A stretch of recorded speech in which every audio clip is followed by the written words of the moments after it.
ओम नमः शिवाय। शिव पुराण में पितृपक्ष के बारे में क्या लिखा हुआ है, चलिए जानते हैं कहानी के माध्यम से। पितरों का प्रभाव।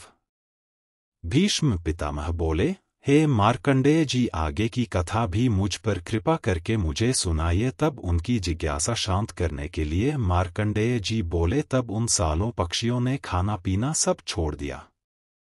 ये सिर्फ जल और वायु ही ग्रहण करते थे। उधर राजा रानी भी अपने राज्य में चले गए। वहां जाकर राजा ने अपना राज्य अपने पुत्र अनूप को सौंप दिया। स्वयं राजा रानी को साथ लेकर पुनः उसी वन में आकर साधारण मुनियों वाला जीवन जीने लगा। धीरे धीरे उन 7 पक्षियों का शरीर क्षीण होने लगा। कुछ समय बाद वे मृत्यु को प्राप्त हुए। दूसरा जन्म उन्हें कौपिल्य नगरी में प्राप्त हुआ। उनमें से एक का नाम ब्रह्मदत्त हुआ। यह पाप रहित हो गया और उसे राजा ने अपना सारा राजपाट सौंप दिया एवं स्वयं परम गति प्राप्त की। 2 अन्य पंचाल एवं पुंडरीक मंदिर के पुजारी बने बचे हुए 4 पक्षियों का जन्म एक दरिद्र ब्राह्मण परिवार में हुआ। ये चारों वेदों और शास्त्रों के ज्ञाता थे। भगवान शिव में उनकी असीम श्रद्धा भक्ति थी। उनके चरणों की भक्ति में उन्होंने मुक्ति एवं ज्ञान प्राप्त कर शिवलोक प्राप्त किया। कहानी 2। 7 व्यात पुत्र। स्वर्ग में पितरों के 7 गण हैं, जिनमें 4 मूर्त और 3 अमूर्त हैं। आदि देवता एवं ब्राह्मण उनका भजन करते हैं। वे अपने योग से सोम को तृप्त कराते हैं। इसलिए श्राद्धों में ब्राह्मणों को भोजन कराकर उन्हें दान दक्षिणा दी जाती है। श्राद्धों में अग्नि, यम व सोम का आह्वान करें।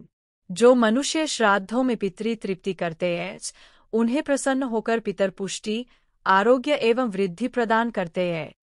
एक बार की बात है, भारद्वाज ऋषि के ब्राह्मण पुत्र वाग्दुष्ट, क्रोधन, हिंस, पिशुन, कार, स्वपितृवर्ती आदि दुराचारी हो गए। उनके पिता की मृत्यु हो गई। ये विश्वामित्र के पुत्र मुनि गर्ग के शिष्य बनकर उनके आश्रम में रहने लगे। एक दिन रास्ते में उन कुबुद्धि बालकों गाय को मार दिया और आश्रम आकर गुरुजी से झूठ बोल दिया कि गाय को शेर उठाकर ले गया है।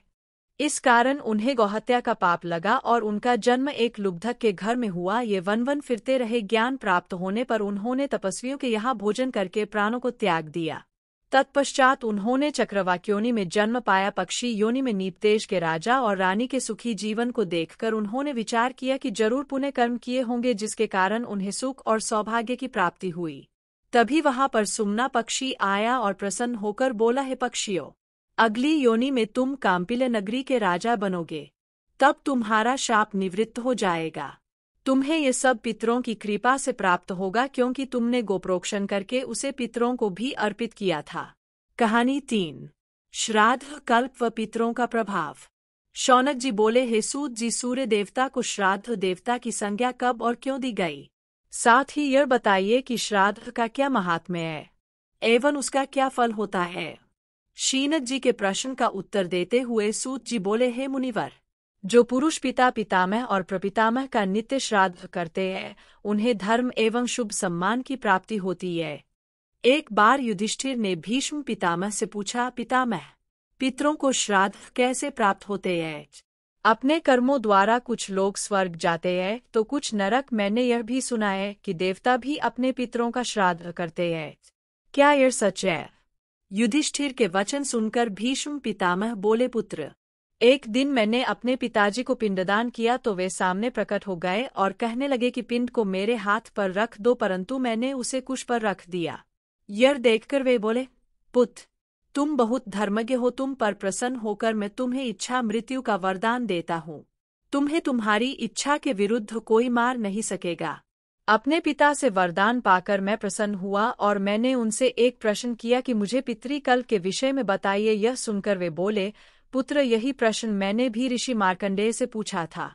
तब उन्होंने कहा, एक दिन मैंने एक विमान में एक बालक को सोते हुए देखकर उससे पूछा कि आप कौन हैं? तब वह बालक बताने लगा कि मैं ब्रह्माजी का पुत्र सनत कुमार हूँ।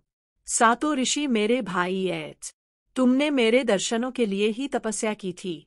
इसलिए मैं यहाँ प्रकट हुआ हूँ। कहो, क्या चाहते हो? मार्कंडेय जी बोले, स्वामी, पितरों का स्वर्ग क्या है? कृपा कर उसका वर्णन कीजिए। सनत कुमार जी बोले, मुनिवर, ब्रह्मा जी ने देवताओं की रचना करके उन्हें भजन और तपस्या करने का आदेश दिया। देवता ब्रह्मा जी को भूलकर आत्म मंथन करने लगे।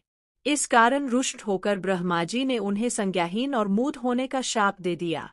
शाप सुनकर वे बहुत दुखी हुए और हाथ जोड़कर ब्रह्मा जी से क्षमा याचना करने लगे। ब्रह्मा जी ने उन्हें उनके बड़ों से प्रार्थना करने के लिए कहा। वे उनके पास जाकर ज्ञान के बारे में पूछने लगे। तुम चेतना पाकर अपनी भूल का प्रायश्चित करो।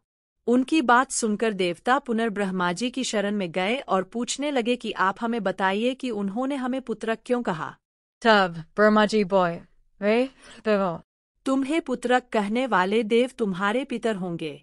तभी से वे देव पुत्र पितरों के नाम से जग प्रसिद्ध हुए।